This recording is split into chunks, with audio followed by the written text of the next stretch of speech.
Salut à tous. Aujourd'hui, on se retrouve pour la présentation ainsi que le test d'un chargeur pour batterie au lithium de référence TP5100. Chargeur que voici.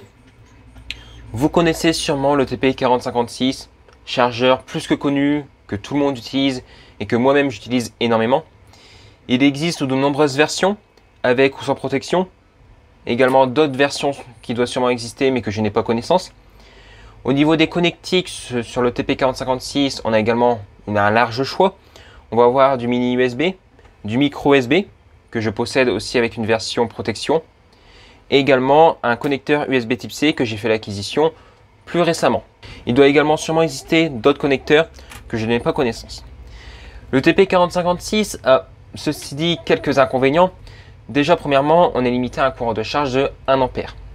Également, on ne peut recharger qu'une accu à la fois en série, donc ça devient vite des charges interminables quand c'est des grosses batteries avec plusieurs éléments en parallèle ou quand il y a un petit peu de série. Dans une précédente vidéo, un abonné m'a parlé du TP5100, chargeur que j'avais déjà entendu parler mais que j'avais jamais acheté, je m'étais pas plus intéressé que ça jusqu'à présent. Mais suite à ce commentaire, j'ai donc décidé d'acheter un lot de 5 sur AliExpress au prix de 3,47 €. Concernant les caractéristiques de ce circuit, alors déjà pour commencer au niveau des dimensions, parce que vous pourrez constater qu'il est extrêmement petit, on va avoir une dimension suivante de 25 mm par 17 mm et par 5 mm d'épaisseur. Ensuite, concernant les caractéristiques électriques, alors on va avoir une tension d'alimentation qui va être comprise entre 5 volts et 15 volts, je dirais, parce que c'est assez confus à ce niveau-là. Déjà, pour vous montrer dans un premier temps sur le circuit, on va avoir une tension qui est bien marquée entre 5 et 15 volts. Sur AliExpress, il est également indiqué qu'on va avoir une tension qui va être comprise entre 5 et 18 volts. Et on nous indique également que la tension d'alimentation statique, Vin, c'est précisé, est de 20 volts.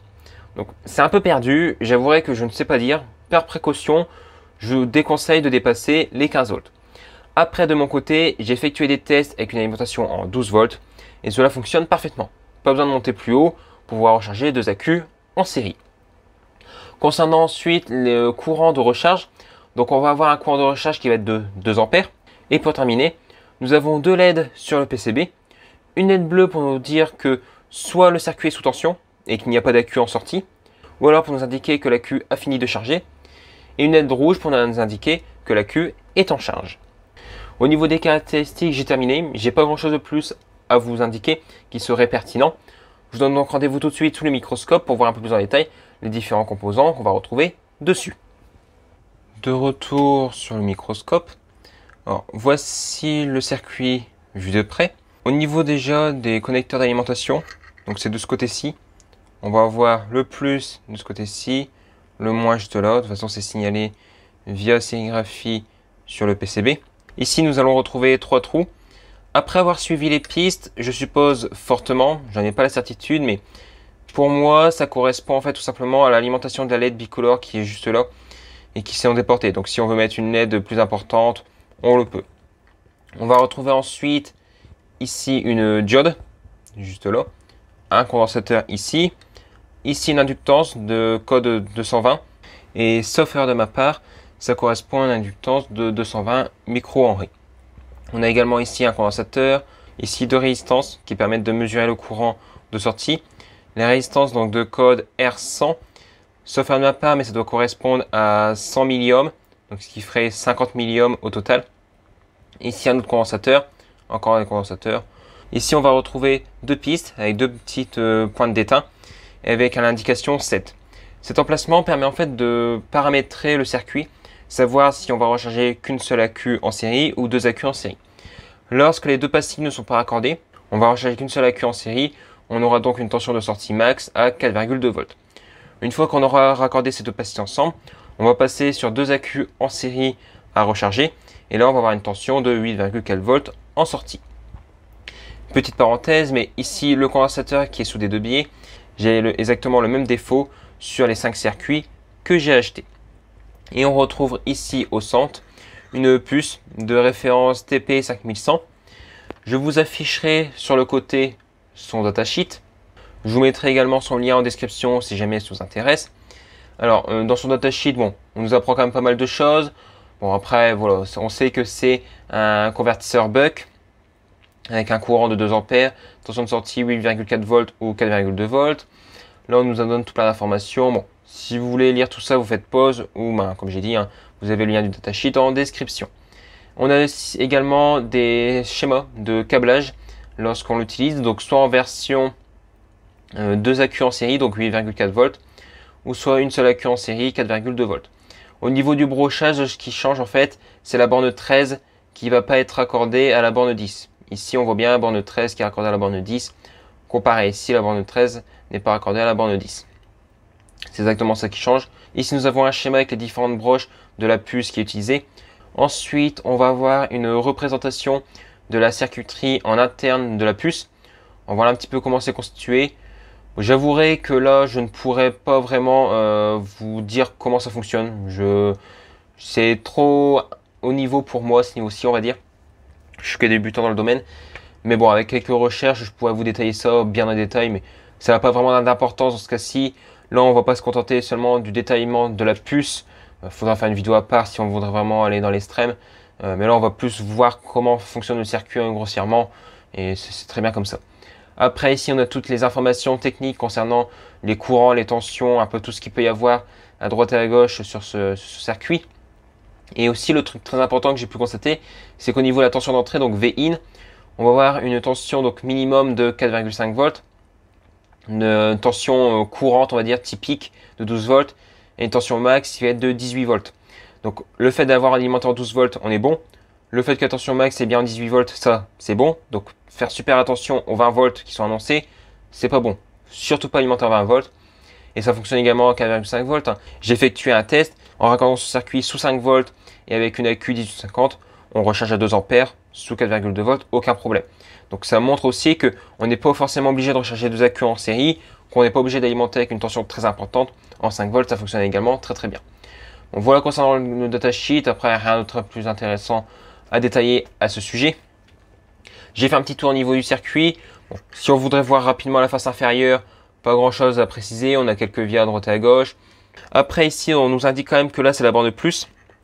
Et en bas on va la borne moins. Ça semble logique hein, parce que le plan de masse, bon, ça va être la borne moins. Voilà pour la petite présentation du circuit au microscope. Je vous donne donc rendez-vous tout de suite à l'atelier pour faire un petit test de ce chargeur. De retour pour effectuer quelques tests. Alors déjà le test le plus simple qu'on va faire, c'est de voir avec une alimentation 5 volts pour recharger l'accu. Pour cela je mets le circuit sous tension, donc je le branche directement avec une alimentation 5 volts qui peut délivrer 3 ampères.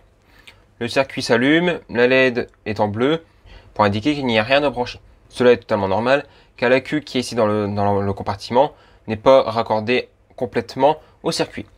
Pour cela, il faut que j'effectue un shunt. Donc, shunter en fait l'emplacement de la seconde batterie qui est censée se situer à ce niveau-ci. Quand je fais ça, ça passe au rouge, ça charge.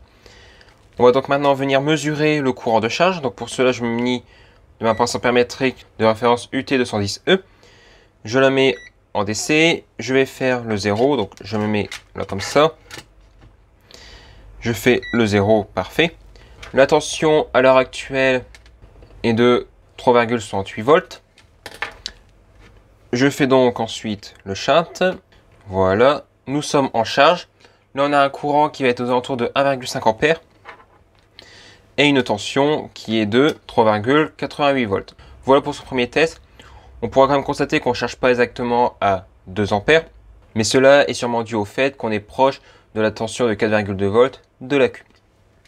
On va donc arrêter là pour ce premier test. Pour ce second test, je vais maintenant alimenter la recharge avec une alimentation 12 volts. Donc ce que je vais faire tout de suite, j'utilise toujours l'USB, mais j'ai bidouillé pour pouvoir mettre tout ça en 12 volts. Donc je branche cela tout de suite.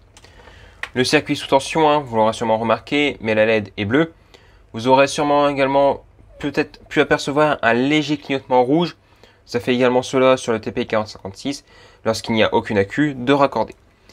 Là, la tension à l'heure actuelle de l'accu en place est de 3,72 volts. On va faire également ici le 0 et on va revérifier le courant de charge maintenant. L'accu est en charge. Nous avons un courant de charge qui avoisine maintenant les 1,7 ampères, 1,8 ampères même. Donc courant de charge bien plus important. Également, on va avoir une tension de sortie qui sera également, elle, plus importante. Là, le courant est de 1,8 ampères, 1,85 ampères même à peu près. Bon, il est un petit peu variable. On a une tension de 3,97 volts. La tension monte assez rapidement. Donc on pourra donc constater qu'avec une tension de 12 volts, la charge est plus rapide encore. On n'atteint pas les 2 ampères comme annoncé, mais encore une fois, cela est sûrement dû que, bon, c'est un petit peu du bidouillage que je fais, je mets un shunt comme ça. Et également, on est extrêmement proche des 4,2 volts de l'AQ. Voilà pour ce premier test, ces deux premiers tests avec une seule AQ. Je ne vais pas pousser le test plus longtemps au niveau d'une seule AQ parce que 2 ampères, c'est un peu limite pour de l'AQ de récup. Surtout en plus au niveau datasheet, je ne suis pas sûr qu'elle puisse encaisser réellement autant de courant. Cela pourrait être destructeur. Donc faites vraiment très attention. Le TP5100 est vraiment excellent pour pouvoir faire des charges plus rapides. Mais si vous utilisez mal le TP5100 avec les mauvaises AQ, cela peut être très dangereux.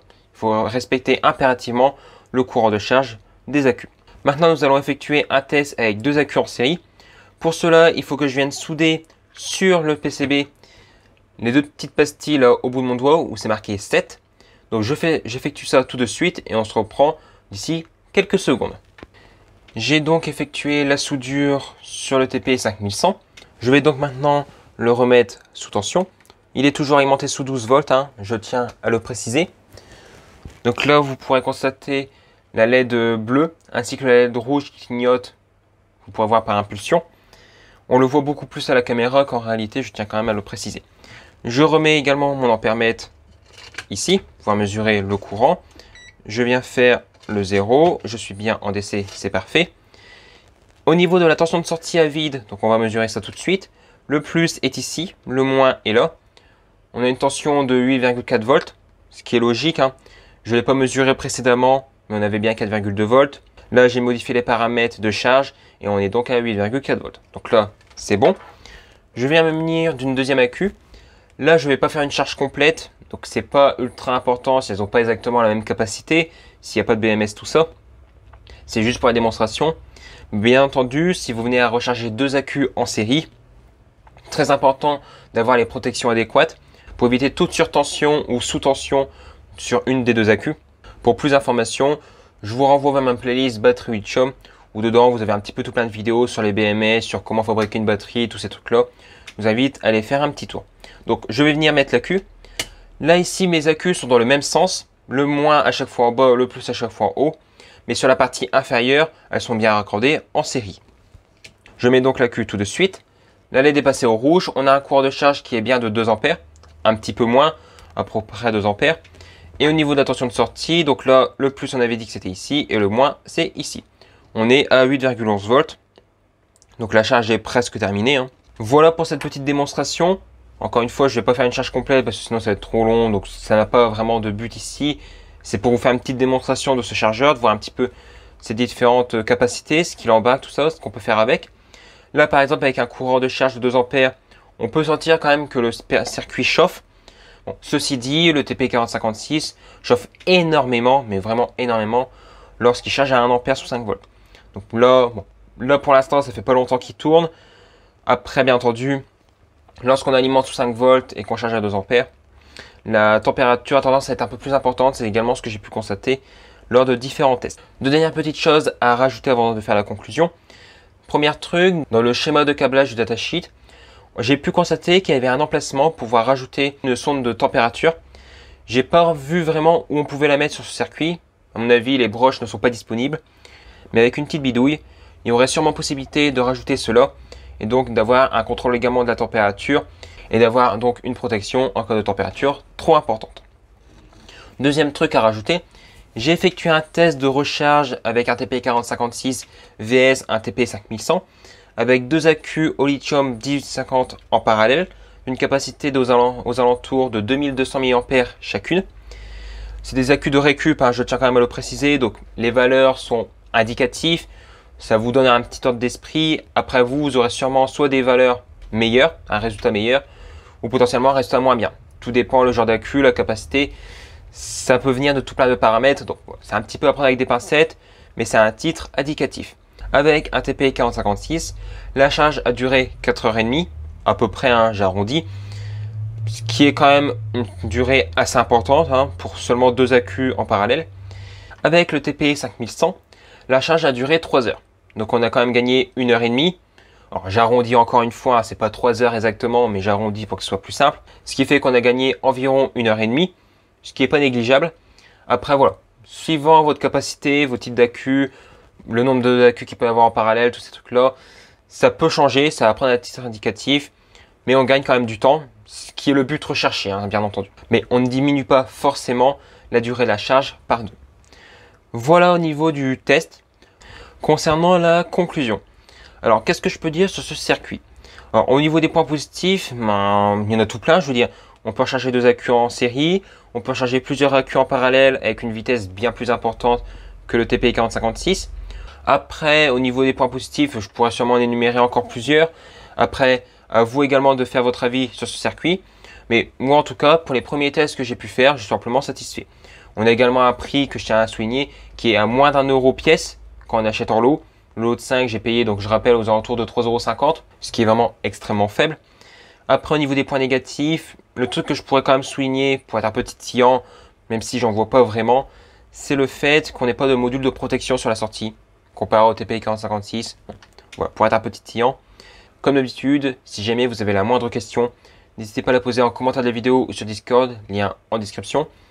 Vous pouvez également me suivre sur Twitter, lien en description. Je vous partage 2-3 trucs, des trucs perso, des trucs moins perso. Bon, je partage un petit peu de tout quand j'y pense, les coulisses de certaines vidéos. Si jamais cette vidéo vous a plu, n'hésitez pas à la partager, à mettre un petit commentaire pour le référencement, ça fait toujours très plaisir, et un petit like, ça permet de savoir si ce genre de contenu vous plaît. Et si cela n'est pas déjà fait, vous pouvez vous abonner avec le bouton qui vient d'apparaître à l'écran. Cela m'aide énormément. Je tenais à vous remercier pour les 7000 abonnés, et moi je dis salut à tous, et à la prochaine.